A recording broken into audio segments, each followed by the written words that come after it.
За Горан Шандаров од Кавадарци веројатно имате слушнато.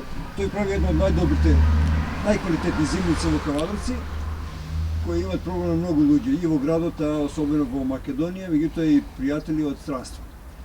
Овде сме кај Горан во неговиот двор, денеска убаво февруарско сонце, меѓутоа со една многу интересна и приказна која не очекувате дека ќе раскаже Горан. Се работи за тоа каков буковец во Кавадарци јадиме, каков буковец тој произведува, што е тоа што треба да го знаеме кога јадиме, кога сакаме да се засладиме, да се олутиме или да се заблажиме малку со буковец. Која е твојата приказна, Горан, за квалитетен буковец? За квалитетен буковец прво треба да се чушките квалитетни, здрави, чисти унатре. Семето да е жолто и да не е буџусано или да не е унатре мула, не знам. Со тоа прво треба со крпа да се избрише чушките, за да можеш да ја конзумираш после, пошто има прашина, ветар, дожд, снег, да речеме безрази кои кај ги сушува ги, тие се налепуваат таквите работи. А од пазар кога ги зијаме, тоа никој не го знае фактички што јаде. Јаде се, само буковец не јаде. Тоа се изедени од врвци од глувци, што тоа никој не го знае. Тоа се најнеубавите чушки што ги треба од врвцата и за да не ги има, фактички го меле тоа сето и у пакетче, да речеме од нейлонско таму како по 100 грама го продава тоа сето. Луѓето, и јас тоа сум го правил, сум го купувал. Слава ти нешто однаци? Освен чушки? Мороска гра, да речем се што е зрнесто, нешто што држи место, се става за да добие у тежина. А едни ми викат дури кога беше поевтен лјубијата, вика и лјубија мелот. Колку на пазарот се продава тој буковец? На пазарот не сум купувал еве 20 години, пошто јас го правам ова, али да речем кога сум го зимал 20 денари беше пакет, сега може да е 30, не знам. Килото околу 300 денари. 300 денари е кило, фактички така.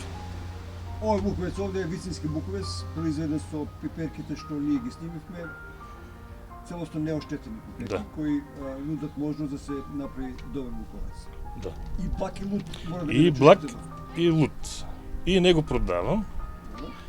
Исклучиво секоја година на тројца до 5 души пријатели или јас оние што ќе ги замислам добиват, дали ќе бидат мои другари, пријатели, од Facebook, пријатели што настанале после тоа сето, и кои ќе ги одберам, тие фактички добиват.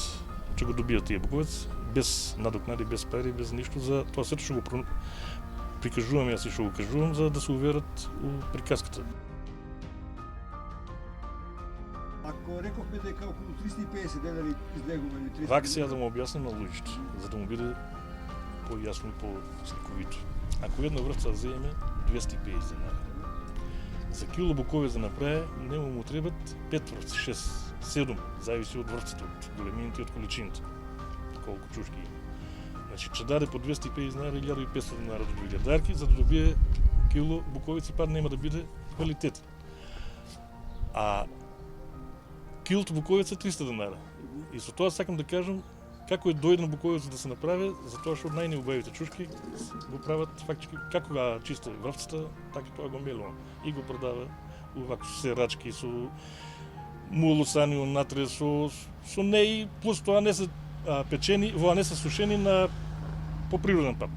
Дали има штета за да се консумират за здравје?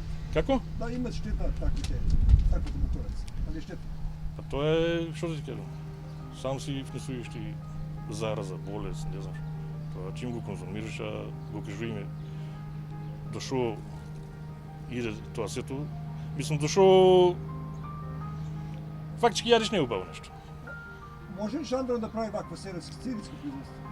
Не се исплаќа, затоа што, мислам, не се исплаќа.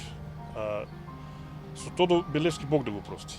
Имав една средба и му објаснив јас за како шеќер што е во ресторанчињата, значи да го пакуиме, да се пакува така. Човек ми вика, Горан, тоа нема да ти биде, затоа што има зелени чушки, суви чушки печат директно, буковец вика во ресторан, не оди тоа како идеја, да речеме 10 години и повиско, е одманата како вака. А за да го продавам јас, и за да имам некоја печалба, нека слушат, нека знаат дека под 1200-300 килото, 500 нема да биде. Ако ова состојба со буковеците ваква, со квалитетот, Да. што ви препорачувате? вака на моите приятели, на граѓаните, на луѓето препоръчувам да си купуват чушки, да ги нижат, сами да ги сушат и сами да си правят букове. Значи предходно се што не е убаво да се изврлят тоа сето, а другото што мисли дека е злоупотреба од чушката, со крпа да го избришат, пошто како ми има прашина, така се, и да си јаде квалитетно. А најубаво за сушење, значи негде од 15 август, кога ќе испаднат или 20 август првите чушки, до 15 октомври. Се што ќе се нанижи у тие период, има шанси да обстане. Се што е после 15-20 октомври, хубаво чушки да вземат, како да му ги дават, без пари да му ги дават, тоа се ќе оди од џубрето, затоа што нема сонце, не се сушат и така. Инел го носи најбрзиот оптички интернет до вашиот дом.